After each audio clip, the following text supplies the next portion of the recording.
quero cumprimentar a todos com a paz do Senhor Jesus. Amém. Pode se assentar, por gentileza.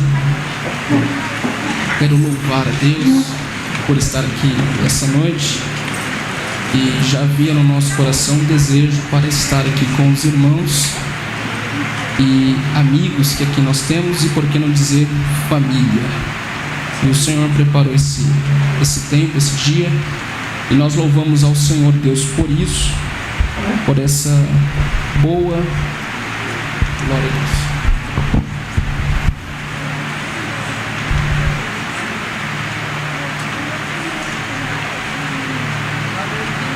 Esta boa e desejosa oportunidade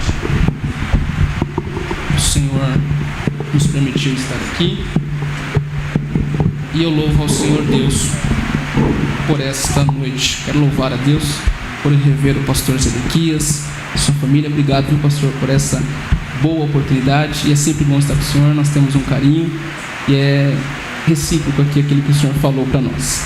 Deus em Cristo continue abençoando. Estou falando o nome do pastor Zedequias, porque como são muitos amigos que aqui nós temos, se eu me privar de falar o nome de alguém, eu posso, e com certeza vou cair no erro de não mencionar o nome de alguém. Alguém pode ficar triste, mas é bom.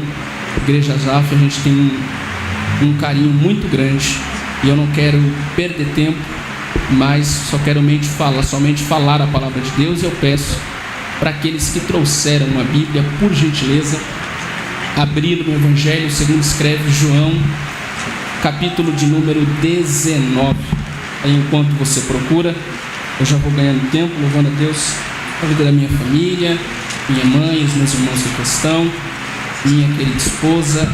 É bom estar aqui essa noite, melhor ainda porque estamos celebrando um culto de ceia do Senhor, e é um culto festivo e memorável para nós. Então, diante dessa oportunidade, eu quero ler com os irmãos o Evangelho segundo escreve João, capítulo de número 19. Nós vamos ler a partir do verso de número 28 a seguir, pois aí fica melhor a compreensão daquilo que em alguns minutos irei mencionar aqui e verbalizar. Verso de número 28, se a igreja achou, por gentileza, confirma com amém. Amém. Diz assim o verso de número 28 do capítulo de número 19. Depois disso, sabendo Jesus que tudo estava consumado, e para que se cumprisse a escritura, ele disse: eu tenho sede. Estava ali um vaso cheio de vinagre. Então tomaram uma esponja atada com uma cana, isto é, um ensopo, e ensopando-a de vinagre, levaram sobre a sua boca. E logo após ter provado aquele vinagre, ele disse: está consumado. E inclinando a cabeça, entregou o seu espírito.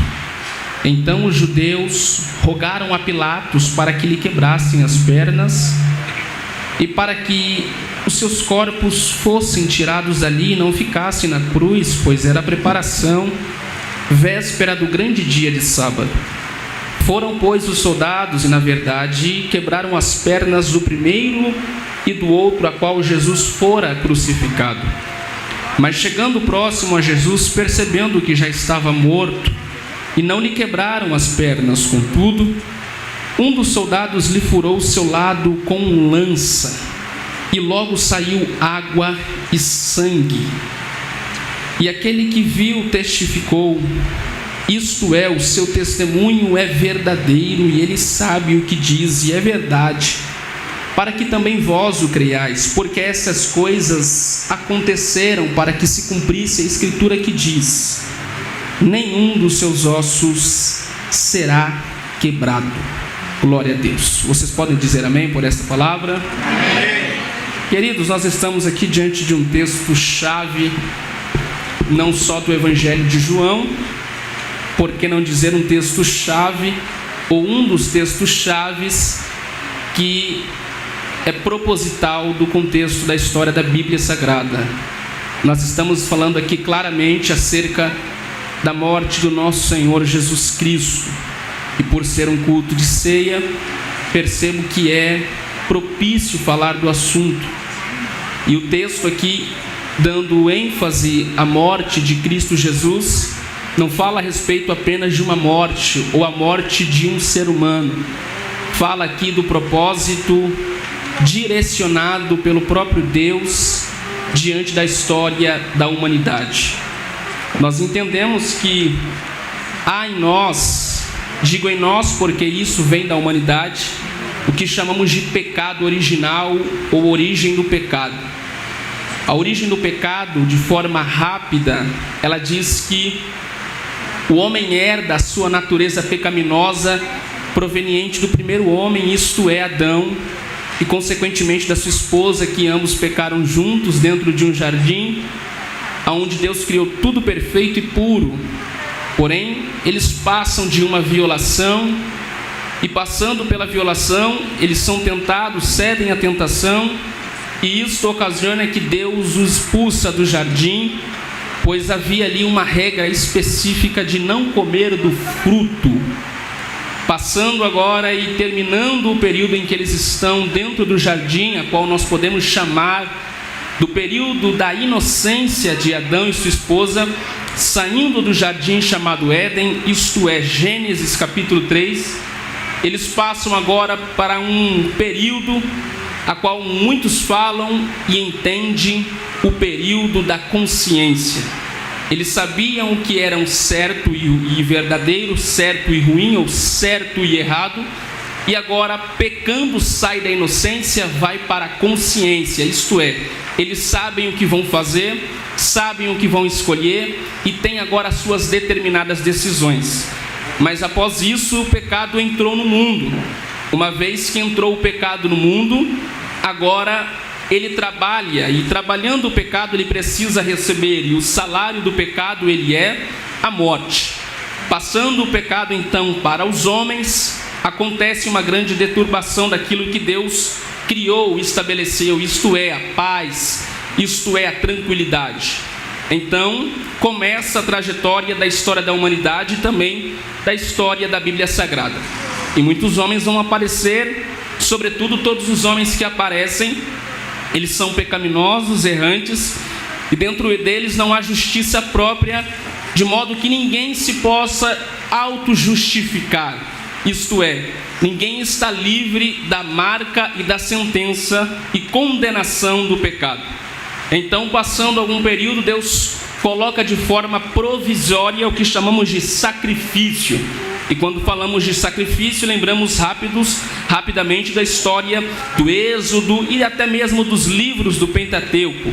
E ali Deus vai estabelecer alguns sacrifícios, rituais ao povo de Israel, para que o povo de Israel, a qual o Senhor o chama para servir, possa, de algum modo, de algum meio, pelo menos ficar na presença de Deus. Como Deus é puro e em Deus não há injustiça e justiça, Deus entende que o homem não pode mais se achegar a Ele. E não porque Deus é ruim, pelo contrário, é porque através do ato do homem, o homem agora se entristece Deus do homem e o homem se separa de Deus. Então Deus vai levantar os rituais, o sacrifício, e no livro de Levítico nós vamos ver isso muito bem. Passando este período, estabelece agora os sacrifícios, e o povo, uma vez ao ano, vai à casa de oração, a qual naquele tempo de Moisés tabernáculo, passando algum período do tempo de Moisés, entra dentro da história de Israel, se constrói o templo e não é mais tabernáculo, mas ainda assim o sacrifício é provisório, até porque havia uma interrogação no meio da humanidade: quem, pois, justificará o homem da sentença e do pecado? Então Deus toma a boca de Moisés e diz: olha, virá um dentre vós, e ele vai ser o maior de todos, e não vai precisar que ninguém justifique, ele mesmo irá vos justificar. Passando este período e a história do povo de Israel, a história do povo de Judá, a separação das tribos, e Deus começa a levantar alguns profetas, e dentre alguns, Deus levanta o que nós chamamos de profeta messiânico, ou o profeta magno, o rei dos profetas, pela sua intelectualidade e pela sua sabedoria e pela sua cultura que ultrapassa a normalidade. Isso é Isaías. E Isaías vem na contramão da lógica, percebendo que ele mesmo não pode se auto-justificar. Isaías até quer fazer alguma coisa, mas ele diz: eu sou pecador e os meus lábios são pecadores também, eu não tenho pureza em mim. Então, de repente, Deus toma Isaías e Isaías diz: mas virá um sobre vós, e este será por nome Emanuel, e o seu nome será Deus conosco, maravilhoso, conselheiro, e ele vai ser o príncipe da paz. Este mesmo Isaías, no meio da sua trajetória profética, profetizando contra os reinos, principalmente contra Judá, ele vai dizer: olha, este que eu venho profetizando dentre alguns anos, ele vai ser levado como ovelha muda ao matadouro, mas esta ovelha muda, quando for levada ao matadouro, certamente será triunfante perante tudo. Isaías não entendeu o que era Cristo. Então, passando agora Isaías, vem Jeremias, passando Jeremias vem Daniel, passando Daniel vem Ezequiel, passando Ezequiel vem os profetas menores, e todos eles com sentença aos reinos do norte, isso é, as 10 tribos, ao reino do sul, isto é, as 2 tribos, e as demais nações da época. Eles apontavam o pecado da Babilônia, nação que naquele período estava tentando universalizar a terra, ganhando reinos, mas ninguém sabia o que poderia ser proveniente, o que viria da parte de Deus. Mas todos os profetas diziam: olha, vai vir um aí, e este será o meio a qual Deus vai trazer justificação. Os profetas não entenderam, embora eles sabiam que seria algo glorioso, mas a mente deles não entenderam.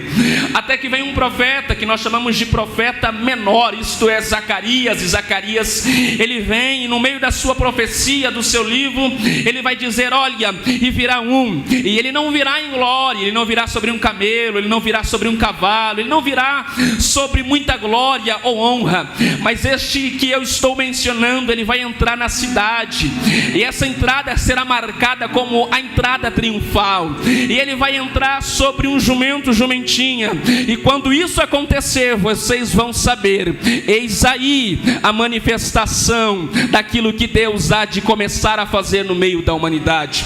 Passou os profetas, entra agora o período que nós denominamos como interbíblico, o período onde 400 ou um pouco mais de anos, 400 e alguma coisa, 400 anos e alguma coisa, Deus fica em silêncio. Agora começa então João a dizer que no princípio era o verbo, e o verbo era Deus, e o verbo também estava com Deus. Mas João diz também que agora o verbo se faz carne, e este verbo agora ele vai sair do seu lado divino, ele não vai ficar somente em glória, mas ele vai se transformar em homem. E João diz: este verbo agora se transforma em homem, e não é um homem que ele está por cima, não é um homem que não quer nenhuma ligação, relacionamento com os pecadores, não. Este verbo que se transforma homem, ele vai habitar, ou melhor, ele está habitando no meio de nós. Então João vai começar o seu evangelho dizendo que ele é o verbo, e agora João também diz que ele vem de uma casa humilde, a sua mãe se chama Irmã Maria, o seu pai, que nós chamamos de pai, mesmo que este pai não tenha nenhuma afetividade, isso é vínculo de sangue com ele, mas aquele que há de criá-lo tem o nome de José, e ele não vai vir de uma casa grande, não vai vir de um templo, não vai vir de um palácio real.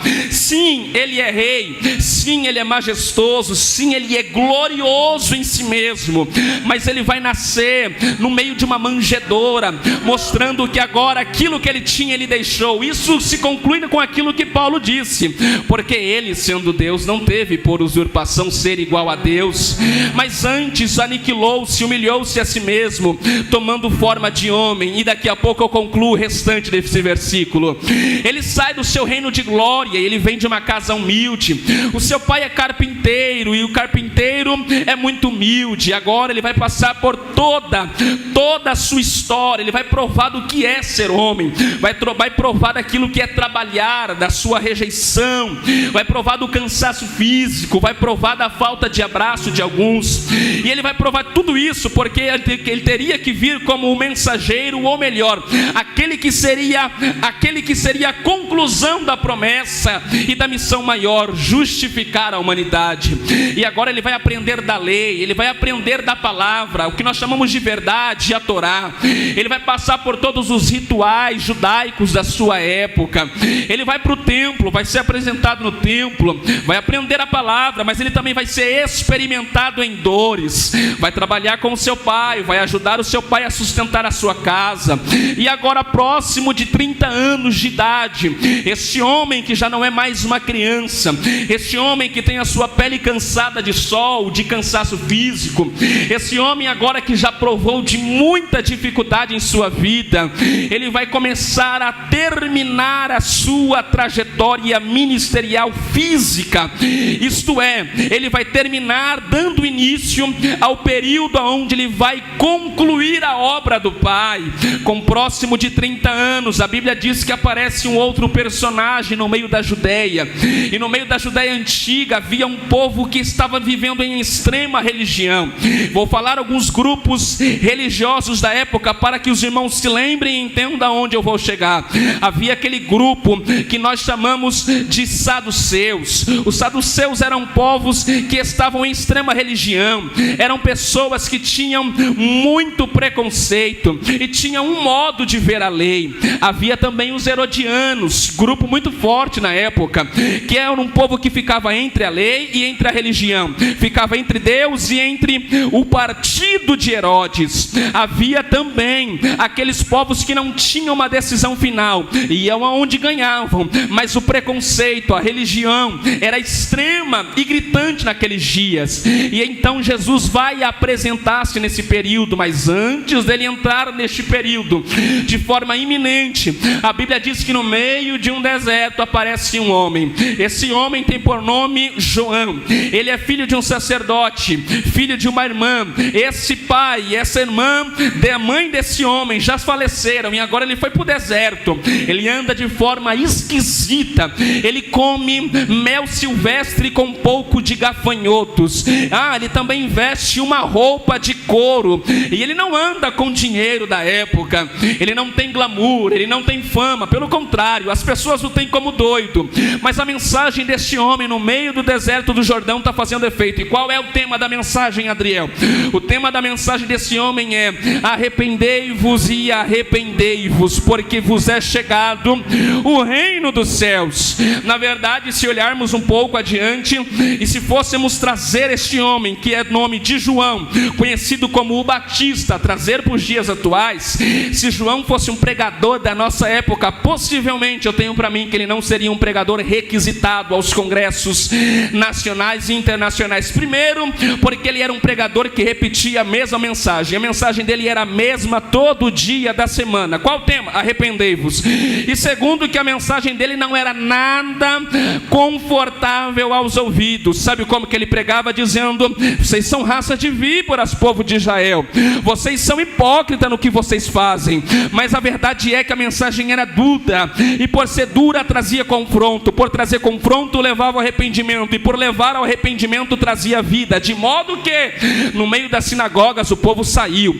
no meio dos templos o povo abandonou, nas reuniões judaicas, nas reuniões do povo da época, começou a diminuir o número, e os líderes religiosos começaram a se perguntar: aonde está o povo que não aparece na sinagoga? Aonde está o povo que não aparece nas reuniões? Cadê o povo que vinha para o sinédrio? E alguém dizia para eles: olha, tem um homem que está pregando aí no deserto. Qual é o nome? O nome é João.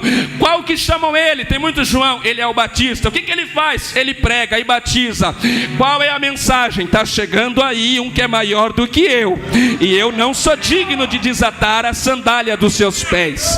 A Bíblia diz então que foram ter com João lá no deserto. A mensagem está fazendo efeito, e o povo escutando e se convertendo e se batizando e aguardando. Vou repetir: o povo recebendo a mensagem se confrontando, arrependendo-se do pecado, arrependendo-se então do pecado, o povo esperando. Quem é esse homem? Cadê ele? Quem é ele? De repente um dia João está pregando a sua mensagem. Posso imaginar que naquele dia talvez João está pregando a mensagem, talvez João possivelmente estava esperando ou imaginando que vai ser só mais um culto. Digamos que João achasse que seria apenas mais uma ceia, e de repente está João na ceia pregando, digamos, parafraseando, de repente ele está pregando dizendo: arrependei-vos, arrependei-vos, e a multidão está com João. Não era 5, 10, 15 pessoas, a mensagem era dura, mas trazia vida, porque dureza às vezes a gente precisa, mas o engraçado é que a dureza de Deus traz vida, porque até nisso ele é bom. E o povo está lá, de repente João vai parar e vai parar a pregação. Eu imagino João parando a pregação e dizendo: todos parem de conversar agora, quem está se mexendo para de se mexer. Eu imagino João olhando para as águas do Jordão dizendo para os discípulos dele: para de batizar. E os discípulos dizendo: por que, João? Olha a fila que está aqui, o povo quer se arrepender e se batizar. João dizendo: para o batismo, para o culto, para a pregação, para a conversa. O que está acontecendo, João? Ele acabou de pisar aqui dentro, ele acabou de chegar no nosso meio. Ele quem, João? De repente eu percebo João olhando para frente, alguém abrindo espaço, ele olha e diz: eis aí o Cordeiro de Deus que tira o pecado do mundo. Alguém pergunta para João: o que você está falando? Quem que você está se referindo? João está dizendo: esse que eu estou falando, que o reino do céu está vindo, esse que eu estou falando, que é o maior do que eu, esse que eu venho dizendo que vai chegar para mudar a história, ele acabou de pisar no meio do Jordão, agora eu vou sair de cena. João está olhando e Jesus se aproxima, é primo de João. João foi cheio do Espírito Santo ainda estando no ventre da sua mãe, quando a sua mãe se encontrou com Maria.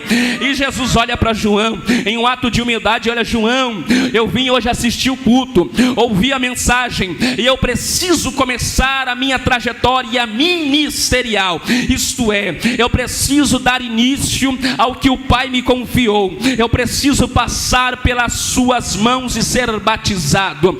João, num ato de humildade, eu vou mais além, em um ato de reconhecimento, olha para Jesus e disse: eu batizar você, ou o Senhor? Não. Eu não sou digno, Senhor, nem sequer de agachar e desatar as sandálias dos seus pés. Aí Jesus vai dar agora uma aula de humildade para João, dizendo: no meu reino, João, o maior, ele serve o menor. Põe cá comigo, aquele povo não era como nós hoje. Para a gente entender isso aqui, hoje nós estamos em um sistema político chamado democracia. Por exemplo, no Brasil, de 4 em 4 anos, nós nos reunimos para eleger um presidente, sim ou não?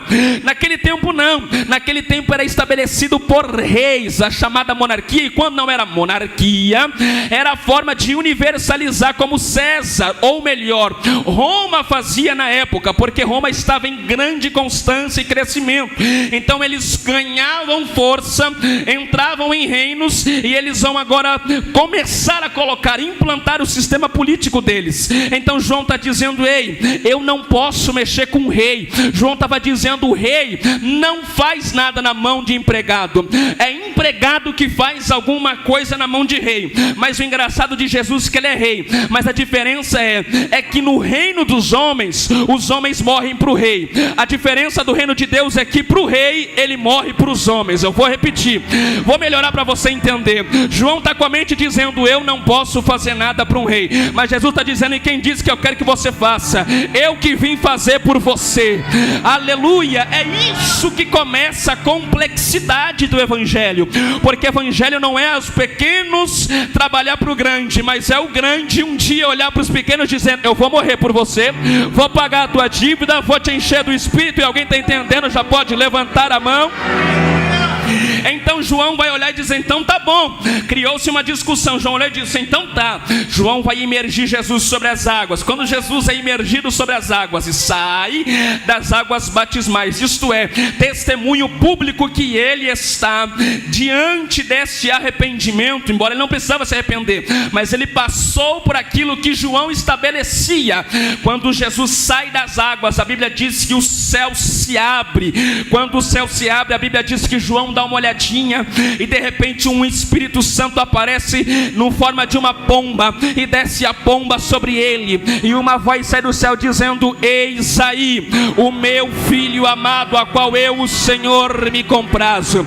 Na verdade, Jesus estava dizendo: eu tenho testemunho dos homens. Testemunho dos homens são o batismo. É por isso que nós, quando nós estamos aqui, se convertemos, passamos pelo discipulado, nós nos batizamos. Isto é, testemunho público. Mas Deus nos ensina algo: não vale ter testemunho dos homens e não ter testemunho de Deus. Posso pregar o que Deus está mandando eu pregar? Ou nós às vezes estamos mudando isso aqui. Nós queremos o testemunho de Deus e não dos homens. Como que é isso? Eu sou amigo de Deus, não tenho comunhão com os homens. Outros pensam assim: tenho comunhão com os homens, não sou amigo de Deus. Mas Jesus não. A obra dele é vertical e horizontal. Como que é? Ele tem um testemunho de João, isto é, os homens. Mas ele tem testemunho de Deus, isso é, o meu filho amado. Então Jesus está dizendo para nós através do seu ensino: quer ter paz comigo, ter liberdade comigo, quer gozar daquilo que eu te dei, quer gozar daquilo que eu tenho para te dar? É simples: ajuda os homens, tenha comunhão com o Pai. O problema é que a gente entra numa discussão muito grande. O importante é ter comunhão com Deus, mas não se pode ter comunhão com Deus se eu não tenho comunhão com os homens. Com Deus é diferente. É por isso que é difícil carregar a cruz. Alguns pensam que é só dobrar o joelho, orar 2, 3, 4, 5 horas por dia. Sou super vaso, super crente, super unção. Mas Jesus olhou e disse: quer ter paz comigo? Abraça quem está do teu lado. Vou melhorar. Quer ter paz comigo? Sabe aquele que lhe traiu? Perdoa ele. Você tem coragem aqui essa noite? Quer ter paz comigo? Alguém que bateu em você, dá outra face. Você quer ter paz com ele aqui essa noite? É por isso que Jesus está dizendo aqui para alguém essa noite: você não está entendendo o que é me seguir. Porque me seguir é um jogo de renúncia, é perdoar quem te maltrata, é abraçar quem não te quer. Mas Jesus está dizendo: você já entendeu que eu, no meu galardão, quando eu te chamar, você vai entender que eu vou dizer: vinde comigo, benditos de meu Pai. Você crê nisso? Você pode dar glória a Deus por essa palavra? Jesus começa o ministério então. Quando ele começa o ministério, ele tem 3 anos. Olhe para mim, o ministério de Jesus foi muito prematuro. Não que acabou antes da hora. Prematuro no que eu digo aqui, rápido, perto de outras pessoas. Por exemplo, só o vosso pastor aqui tem de ministério talvez mais do que a minha própria idade de vida, não é assim, pastor Zedequias? Mais de 20 anos eu sei que ele tem de ministério. Jesus teve apenas 3 anos de ministério. Só que a diferença é que em 3 anos ele iria marcar a humanidade, entre o antes e entre o depois. Em 3 anos ele iria pagar a dívida proveniente do Éden. Em 3 anos ele iria do começo ao fim. Em 3 anos ele diria: eu sou o alfa, mas eu também sou o ômega. Em 3 anos ele diria: eu sou o princípio da criação, mas para minha igreja fica tranquilo, eu sou o fim de tudo também. Então ele tem 3 anos para concluir essa trajetória. Vai chamar os 12 discípulos, vai chamar todos eles para o seguir. Quando os 12 vão seguir, então ele vai começar a pregar. E a pregação de Jesus ganhou autonomia na Judeia, autonomia no meio das províncias próximas, de modo que as pessoas começam a ir atrás, a perseguir no modo negativo, isto é, causar alguma dissensão contra Jesus. E as pessoas também o perseguem para tentar ouvi-lo. Quem não se lembra aqui de João 4, a mulher samaritana? Jesus sai de uma cidade porque estão perseguindo ele, vai para outra para perseguir a mulher. Mas a perseguição de Jesus não é para matar, a perseguição de Jesus é para salvar. Chega perto da mulher e diz: ei mulher, hoje aqui eu vim te pedir água. A mulher olha para ele e diz: como pode tu sendo judeu e eu sendo samaritana tu me pedir água? Jesus olhou e disse: tu não entendeu nada da terra ainda não, vou te explicar. Essa água que você bebe, você vai tornar até sede, mas a água que eu lhe der, lhe fará dentro de você uma fonte de água a jorrar. Quem não se lembra daquele cego que estava clamando, escutou que Jesus estava passando, e ele estava jogado, e ele dizia: Jesus, filho de Davi, tem misericórdia de mim. Alguém olhou para o cego e disse: cala-te, ele não vai te ouvir, ele tem muita coisa, ele tem a fazer. Mas um dia esse cego olhou e disse: não, eu não tenho visão, mas eu tenho boca, e se eu tenho boca eu uso o que eu tenho. É para chamar a atenção essa noite: Jesus, filho de Davi. Jesus olhou e disse: quem está me chamando? Quem está me chamando? Sou eu. Jesus olhou e disse: não, é outro. De repente alguém disse: sou eu. É você, o que você quer? Eu quero ver. Ele olhou para o cego e disse: o seu problema é ver? Eu te curo aqui essa noite. Recebe a tua cura aí agora. Quem não se lembra que essa noite também, da forma que eles estavam lá na tempestade, digo os discípulos, quando eles estavam atravessando para o outro lado, o mar de Tiberíades, quando eles ficaram pasmados e com medo, e de repente a tempestade chegou, mas quando eles acharam que iriam morrer, quem não se lembra que de repente ele veio andando por sobre as tempestades, estava mostrando que ele é acima da tempestade, ele tem poder sobre a tempestade. Posso soltar uma palavra profética, embora não quero falar do assunto? Jesus está dizendo: se você não se lembrou, eu te mostro e te explico. Vou andar na tua tempestade aqui essa noite para você entender. Eu sou maior para te dar vitória. Alguém pode glorificar a Deus? Isso chamou a atenção dos oficiais religiosos da época. Se o homem cura cego, se o homem perdoa pecado, se o homem transforma água em vinho, se o homem transforma pequenos pães em muitos pães, se o homem multiplica peixe, esse homem tem algo diferente. Então os homens vão começar a se reunir. Os fariseus, um dos grupos religiosos de extremo preconceito da época, se levanta e eles vão fazer uma reunião oculta. Agora vai reunir Anás e Caifás, vai reunir os homens do Sinédrio, e eles vão discutir: o que faremos com este homem por nome de Jesus? O que nós vamos fazer para paralisar este homem?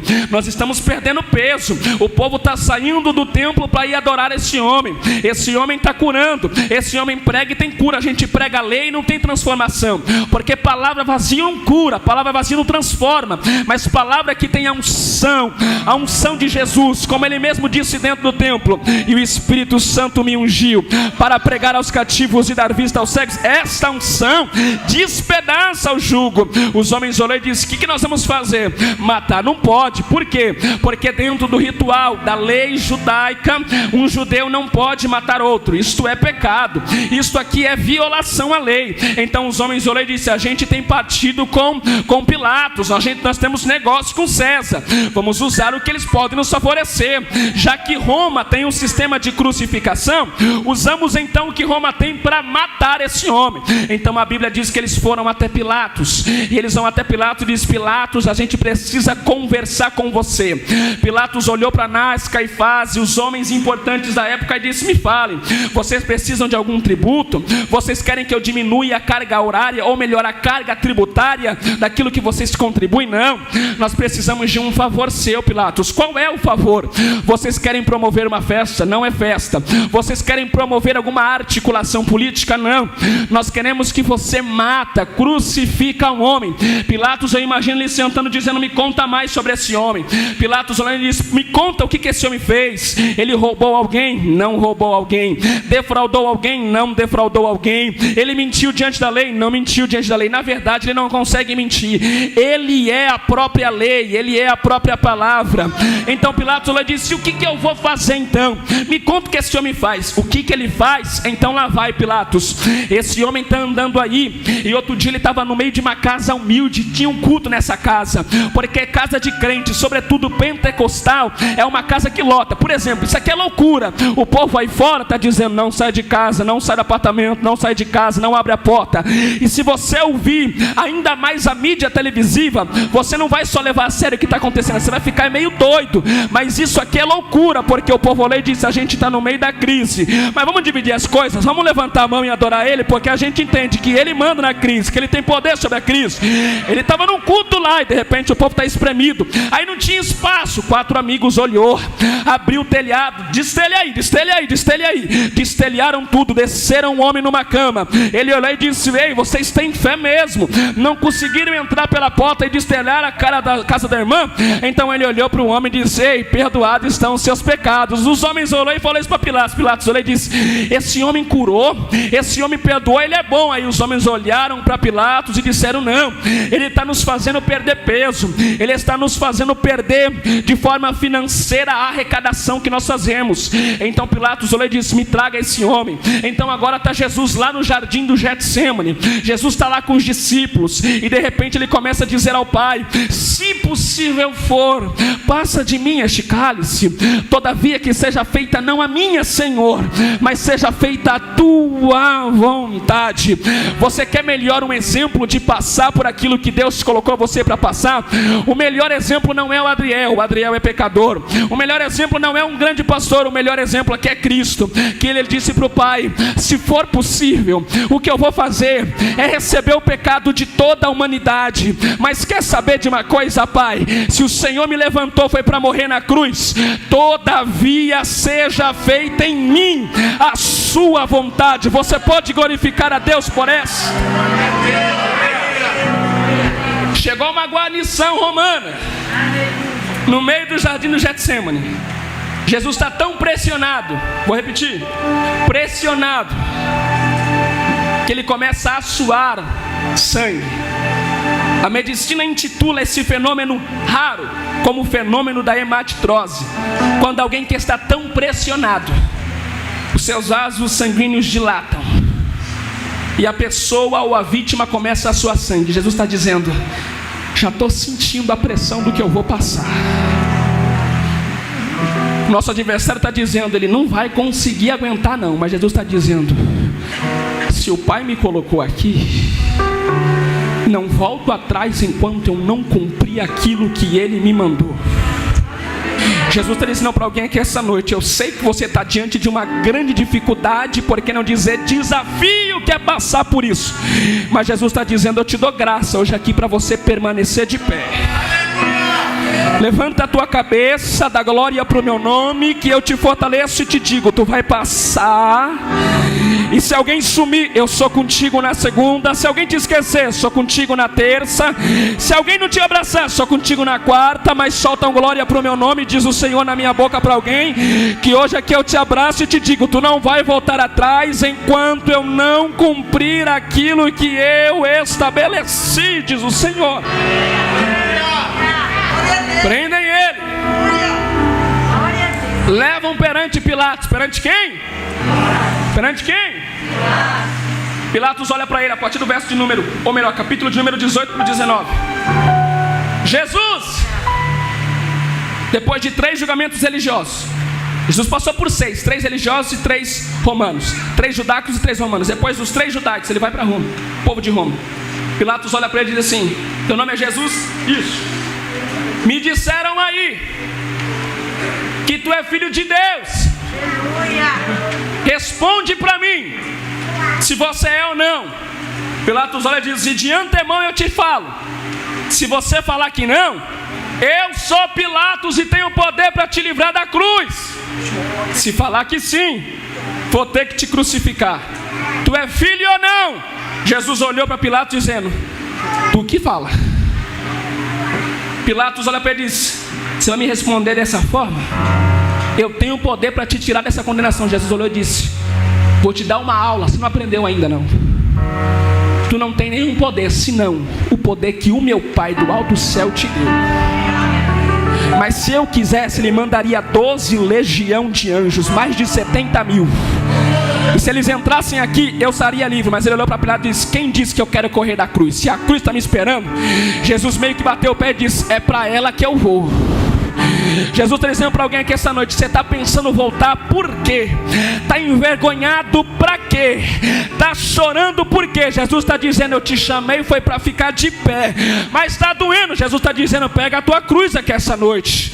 Mas eu quero desistir de ser crente. Jesus está dizendo: vai cantando, vai dando glória, vai rastejando. Mas Jesus está dizendo: abre a tua boca, porque tu não está percebendo, mas hoje aqui tem vitória que eu estou liberando para a tua casa.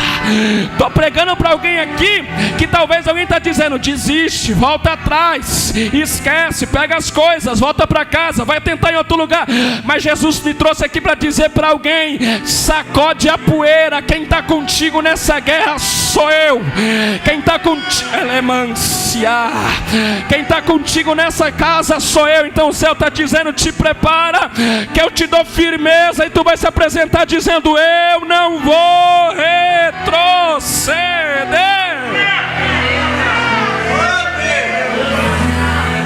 Ah é? Pilatos disse: é isso aí. Sabe o que a Bíblia diz?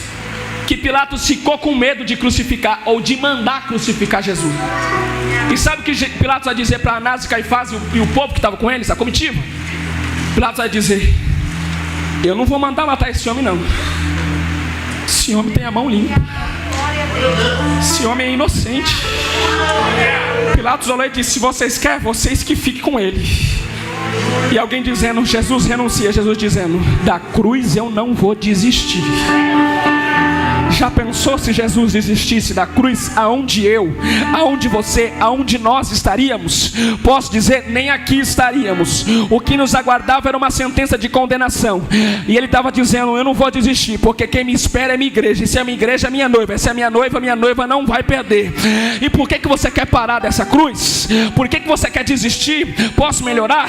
Por que você quer parar? Por que você quer jogar tudo pro ar, como alguns dizem? O céu está te dizendo: tu já passou por guerra pior, já suportou choro pior, já ouviu coisa pior, já passou por humilhação pior, e tu quer parar por causa de crise de medicina, de crise de pandemia?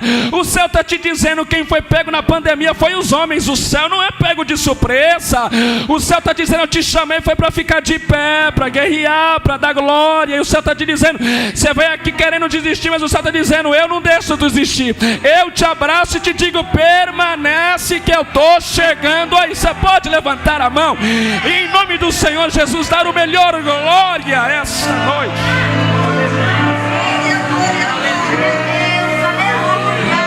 Olhe para mim. 6 horas da manhã. Qual horário? Sai a sentença: crucifica. Pegaram o mestre e esbofetearam o mestre. Posso ser mais enfático e detalhista? Pierre Barbet, médico cirurgião francês, dedicou 20 anos da sua vida profissional para descrever algumas coisas da crucificação. E sabe o que ele diz? Que quando começou o ritual de crucificação, não foi apenas direto crucificado, como alguns pensam, pegar e crucificar. Despiram o mestre, pegaram uma coroa de espinho,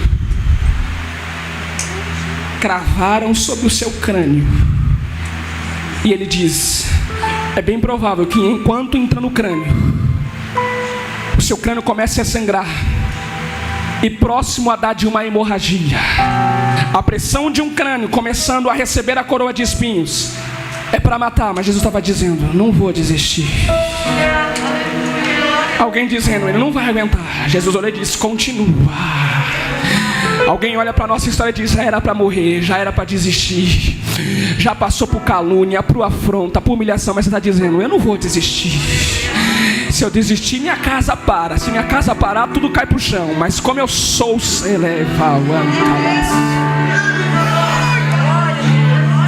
pegaram ele, amarraram as suas mãos, colocaram de joelhos sobre um tronco de árvore, colocaram-o de costa, pegaram um instrumento chamado açoite. E eu vou dizer com alguns detalhes. A ponta do açoite é com ossos de animais secos ao sol há meses, que deixava este osso ou estes ossos extremamente afiados. O que segurava os açoites ou os ossos era uma parte de couro, a ponto de entrar sobre as costas. Os ossos arrancavam parte da sua pele e o couro causava algumas lesões. Ele levou 39 açoites. E alguém dizendo: ele não aguenta. Mas Jesus estava dizendo: quem disse que eu vou sair do posto que o Pai me colocou? Estou tentando pregar para alguém que está dizendo: vou desistir, não dá para suportar mais não. Mas o Senhor está dizendo: já passou fevereiro na prova, já aguentou março na prova, já passou abril chorando, já passou maio rastejando, já passou junho gemendo. Vai desistir agora por quê? O Senhor está te dizendo: aguenta mais um pouco que eu estou chegando aí. Estou sentindo o céu movimentando alguém aqui essa noite. E o céu está dizendo: tu sente a minha mão hoje aqui te dando força? Alguém está perguntando como que tu está de pé, quem está te bancando, quem está colocando pão na tua mesa, mas não sabe que tu está de joelho, mas está rastejando dizendo, eu não desisto. E o céu está te dizendo, pela sua insistência, eu te fortaleço essa noite. Levanta a sua mão, eu te digo aqui essa noite, recebe força para caminhar. O céu te diz, na tua mão tem uma espada, na tua cabeça tem um capacete, no teu corpo tem uma couraça. Vou profetizar o que o céu está mandando profetizar. É 8h08 da noite. Se tu crê por essa palavra, dá glória para o meu nome, que eu te guardo da sentença do teu adversário, Jesus.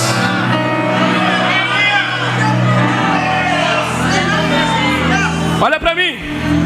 Se tu não se sensibilizar com a mensagem da cruz, tu não sensibiliza com mais nada. Puxaram ele do tronco. A esse ponto, pastores, é bem provável que está prestes a ter uma hemorragia, diz o médico cirurgião que deixou 20 anos da sua carreira para descrever. Mas não acaba por aí não.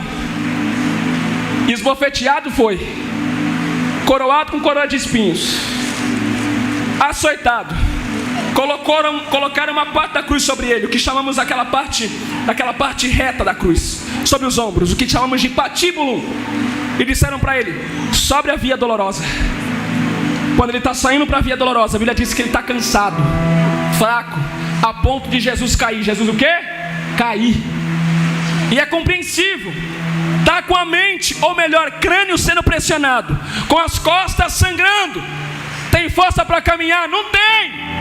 Ele cai. Quando ele cai, tem um homem chamado Simão, lá da cidade de Cirene.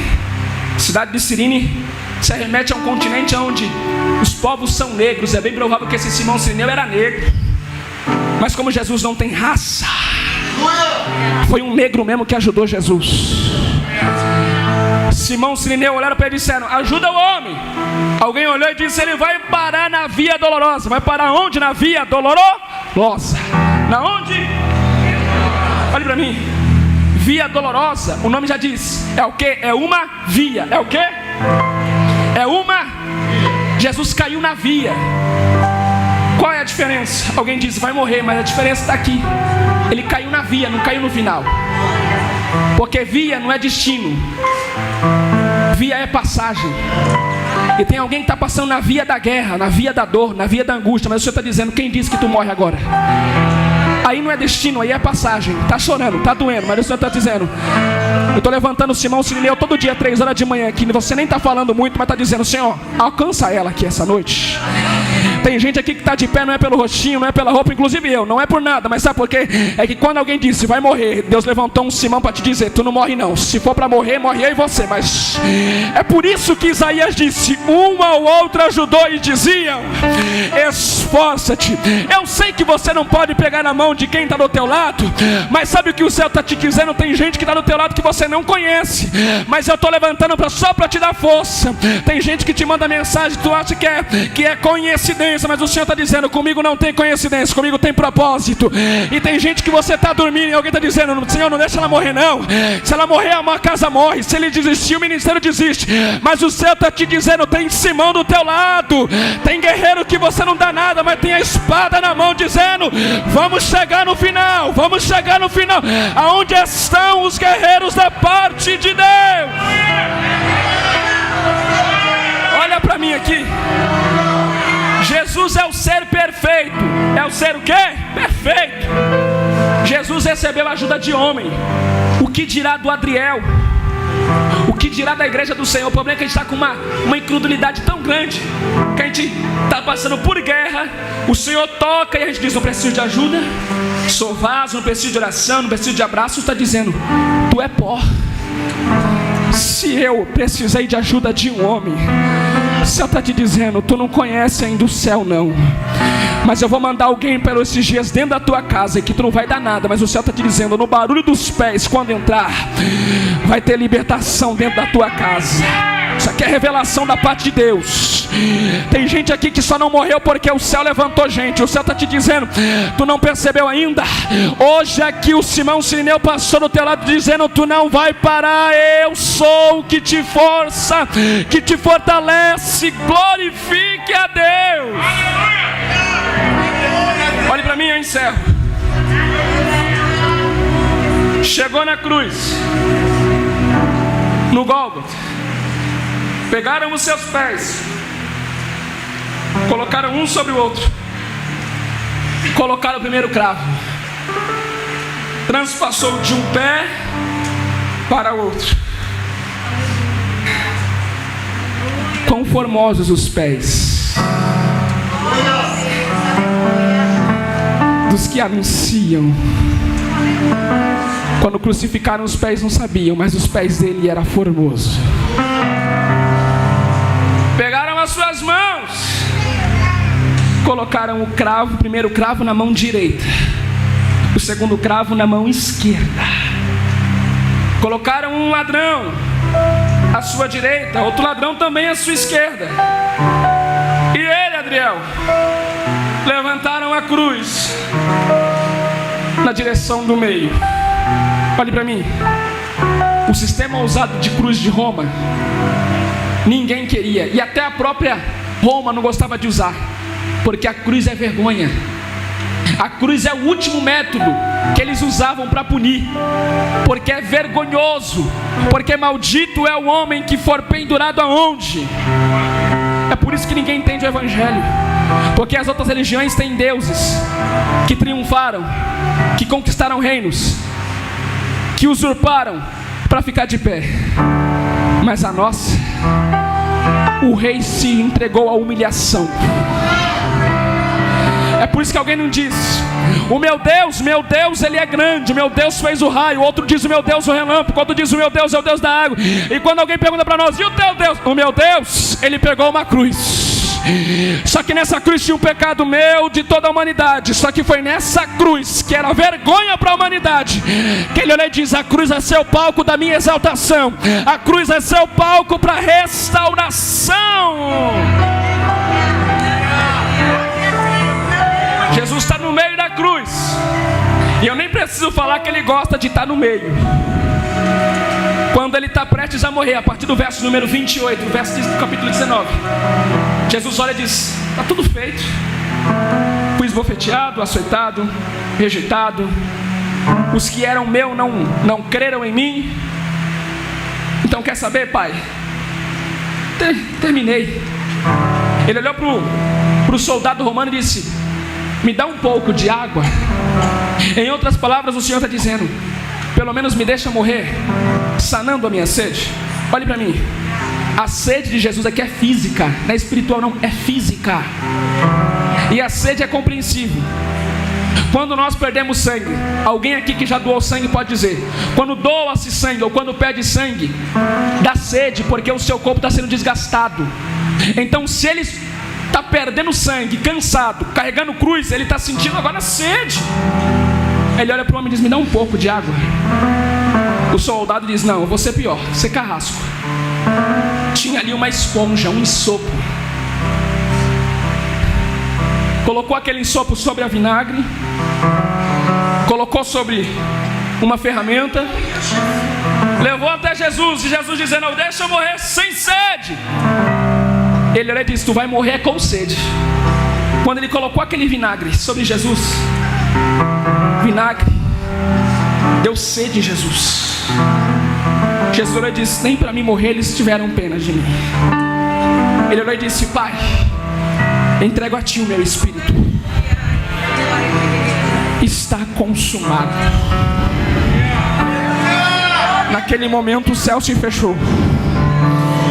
Eu imagino Deus se virando de costas dizendo: eu não posso ver o meu filho morrendo por uma coisa que ele não merece. O pecado do Adriel estava ali, o pecado da igreja estava ali, o pecado da humanidade estava ali. Lembra como eu comecei? O pecado de Adão, o pecado original estava ali, a desobediência de Eva estava ali, a tentação que o homem cedeu estava ali. Quando Jesus está morrendo, houve trovões, o silêncio no céu se fechou. Alguém disse: cadê o homem que curou o cego? Cadê o homem que deu água à mulher samaritana? Cadê o homem que perdoa pecados? Aí eles, não contentes, correram até Pilatos e disseram: Pilatos, amanhã é sábado e o judeu tem um costume, eu vou encerrar aqui. O judeu tem um costume, se não o mais conhecido, todos nós sabemos. O judeu guarda um dia da semana. Qual dia que é? É o dia de sábado. Eles correram a Pilatos e disseram: deixe-nos tirar o corpo do meu filho, porque hoje é sexta. Se eu tirar o corpo hoje, o corpo não vai precisar ficar estendido sexta, sábado e somente no domingo para me retirar. Isso é mais do que uma humilhação. Pilatos olhou e disse: com uma condição, vocês vão ir lá e vocês vão quebrar as pernas. Esse ato de quebrar as pernas eu fui atrás e entendi através de Pierre Barbet, que era um costume de antecipar a morte, porque é provado cientificamente, historicamente, que pessoas que eram crucificadas ficavam há horas, até dias ali ainda vivo. Então, para antecipar a morte, quebravam as pernas. Quebrando as pernas, o condenado não tem força para levantar. Não levantando, ele morre sem respirar. Morrendo sem respirar, ele morre por asfixia. Então a Bíblia diz que chegou o soldado romano, quebrou as pernas do ladrão da direita, quebrou as pernas do ladrão da esquerda. O soldado romano chegou para quebrar as pernas de Jesus. E quando próximo de 3 horas da tarde, ele olhou e disse: ele já está morto, eu não posso quebrar as pernas dele. Mas ele olhou e disse: eu vou ser pior, eu vou mesmo assim tocar nele. A Bíblia diz que quando ele pega a lança para quebrar as pernas e castigá-lo ainda mais, a Bíblia diz que não matou, ou melhor, não quebrou, mas feriu. E feriu entre as costelas. Ferindo entre a costela, a Bíblia diz que sai sangue e água. O soldado romano estava meio que dizendo: eu não consegui quebrar os ossos. Mas ele não sabia, mais de 600 anos antes, o salmista, escrevendo o salmo, profeticamente disse: dele nenhum dos seus ossos será quebrado. Posso aplicar? Vou melhorar. Quebrar os ossos era um ritual para dizer: nunca mais vem, nunca mais sobrevive, os filhos não vão sobreviver. Vocês lembram de Saul? A Bíblia diz que quando mataram Saul, eles foram queimar os ossos. Era um costume. Para mim ganhar de outro rei, eu preciso quebrar os ossos ou queimar os ossos. Queimar os ossos ou quebrar os ossos significa nunca mais vai ficar de pé. Mas ele não sabia que aquele que estava ali não era Saul, aquele que estava ali não era Davi, aquele que estava ali não era Jeremias, aquele que estava ali não era Isaías, Ezequiel, Obadias, Jonas, Zacarias, Amós. Aquele que estava ali era o Senhor dos Senhores. Aquele que estava ali participou da criação. Ele participou da Trindade dizendo: façamos o homem, façamos a plural. Ele estava na criação. Aquele que estava ali foi o início, mas era o fim. Ele era o alfa, ele era o ômega. Vou melhorar. Alguém está achando que vai tocar nos teus ossos, na tua estrutura, mas o céu está te dizendo: toca na tua carne, mas na tua estrutura não toca, porque quem te chamou... Levanta a mão, levanta a mão. O céu te diz: eu te dou estrutura. Estrutura para o teu casamento, estrutura para o teu ministério. Levanta a mão que é profecia. Tu não vai parar. Eu preservo a tua estrutura. Quem pode adorar a Deus?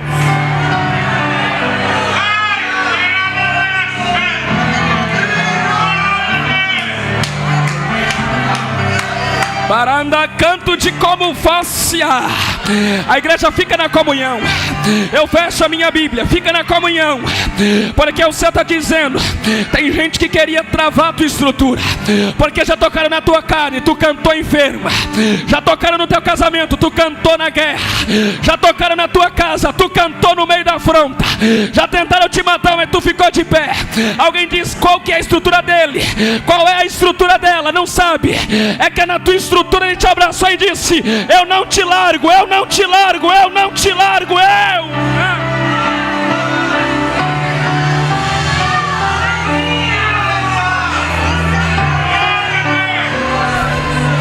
Olhe para mim. Recebe essa profecia da parte de Deus. Tua estrutura será preservada no meio desta guerra. E por esses dias tu vai cantar um grande cântico de vitória na minha presença. Te prepara, porque eu vou te tomar com espanto e assombro.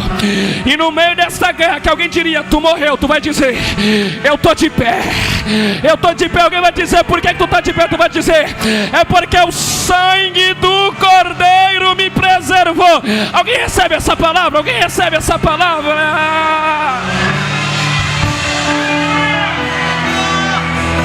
Fique de pé quem tem estrutura, por gentileza.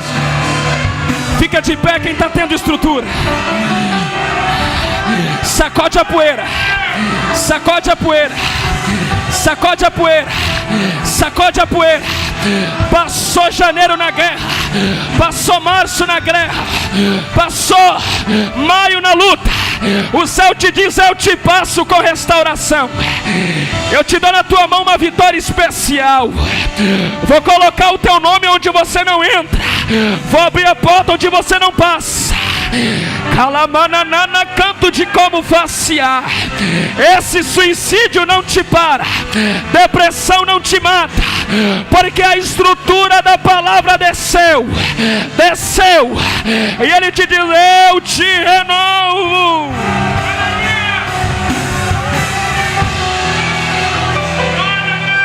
Olhe para mim. Vou passar para o pastor agora. Olhe para mim e eu encerro. Tiraram o corpo dele, pastor Zedequias. Colocaram nele uma veste. José de Arimateia olhou e disse: eu dou o meu túmulo para ele. José de Arimateia só não sabia. Não precisa dar o túmulo, só empresta. Pegaram o corpo dele. E a Bíblia diz na matéria de João que o túmulo era dentro de um jardim. Era dentro de onde? Colocaram o corpo dele. Olhe para mim. Pilatos sabia da pregação de Jesus. E a pregação de Jesus dizia: eu vou para o Pai, mas em 3 dias. Jesus disse: como Jonas vai acontecer, é necessário que o Filho do Homem saia por 3 dias, mas no 3º dia. Pilatos olhou e disse: coloca uma pedra aí, porque vai que os discípulos vêm de madrugada e tiram o corpo e saem com a notícia que ele ressuscitou, e o povo acredita. Colocaram uma pedra lá. Segura. A Bíblia diz que passou sexta-feira, domingo, sábado, melhor dizendo. Domingo de manhã, mulher é mais sensível, cuidadosa. Maria, as mulheres estão subindo. Quando Maria coloca o pé onde? No jardim. Aonde? Já tem algo diferente. A pedra, para ser removida, precisava de muitos homens. A Bíblia diz: e a pedra estava removida. Vou melhorar o que João diz para dar glória mesmo. Ela olha e diz: tem um anjo em cima da pedra.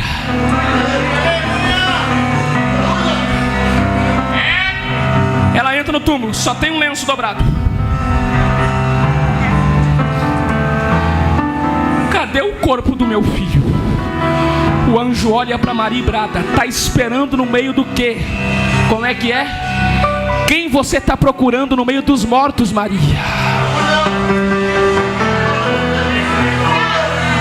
Aquele que no 3º dia. Que dia que era? Domingo. Que dia que é hoje? Domingo. Aquele que no domingo já ressuscitou. Imagina a morte fazendo autópsia de Jesus. A mão tem pecado? Não. Os pés não tem. E a boca também não. E o coração? Não tem. A morte, eu lhe disse: libera ele. Libera ele. Esse homem é inocente. Paulo levanta a voz e disse: porque ele, sendo Deus, não teve por usurpação ser igual a Deus, mas antes aniquilou-se a si mesmo, tomando forma de homem, sujeitando a forma de homem e tomando a morte de cruz. Pelo que então Deus o exaltou soberanamente acima de todos os nomes. Pelo que na terra, pelo que no céu e debaixo da terra, todo joelho se dobre, toda língua confesse que Ele é o Senhor dos senhores. Eu vou melhorar. Alguém levantou a voz profética e disse: aonde está, ó morte, o seu arguilhão? Você reinou até Moisés, reinou até José, reinou até todos, mas depois de Jesus, o que morreram em Cristo ressuscitarão primeiro. E eu vou dizer: prestes da pandemia, prestes de uma 3ª guerra mundial, Jesus vem com alarido no céu, com trombeta e voz de arcanjo. Mas a igreja vai subir. A igreja vai subir. A igreja vai. Só quem vai subir? Só quem vai subir. Adore. Adore a Deus. Adore a Deus, porque Ele já te comprou. Eu vou dar 30 segundos para você celebrar. Salmodia.